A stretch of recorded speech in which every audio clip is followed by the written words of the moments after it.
Hey everyone, welcome back to Stuff About Tutorials. In this video, we will see how to follow categories on Slideshare. I wonder why you want to know how to follow categories on Slideshare. Maybe because you have some interest and you want to see the content related to your interest, so you want to follow that categories. Or maybe you have started your education into a different field and now you're looking for some of the stuff that could help you in your education. Or maybe when you created your account you forget to add different categories, so now you want to add it so that you could get different content. Or there could be any other reason for you. So whatever the reason it could be, in this video I'll show you how easily you can follow different categories on Slideshare. Also, I will try to leave written instructions in the description so you can check that as well. First, you have to make sure that you have already installed the Slideshare app, and if you have not installed it yet, then you can still install it from Google Play Store or App Store.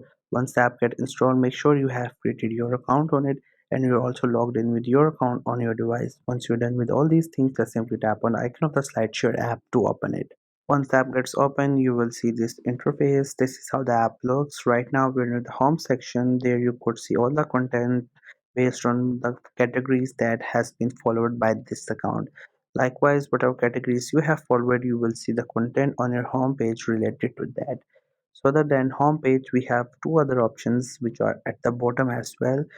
Along with home, we have explore section and view section. If you tap onto this middle option, which is explore, you will be easily able to find something specific, or you will be easily able to follow different categories. If you go to view, there you will see your account and related stuff to that.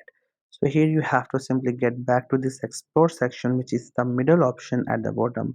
Once you get there you will see two options, following and all categories. In following, you will see the categories that you have followed, and if you want to add more, therefore you have to go to this option, which is all categories.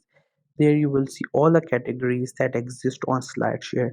Now if you want to follow any one of these, you can check them by just tapping on it, and then you will get an idea like what is included into it. Now if you have made your mind to follow, then simply click on this follow option and that will get followed by you. Likewise, you can follow as much categories as you want, and once you get back to your home, you will refresh it and then you will see all the content related to the categories that you just followed. So that's how, if you have changed your field or maybe you have been into different kind of interest, then you can follow categories related to it and then you will get content that would be helpful for you. So that's how you can explore different kind of categories, and whatever you found interesting to yourself you can follow it. So this was the easiest way I know through which you can follow different categories on Slideshare. If you know any other way of doing it, so let me know in the comment section below. Also make sure to subscribe to the YouTube channel for more informative videos and updates, and thank you for watching the video.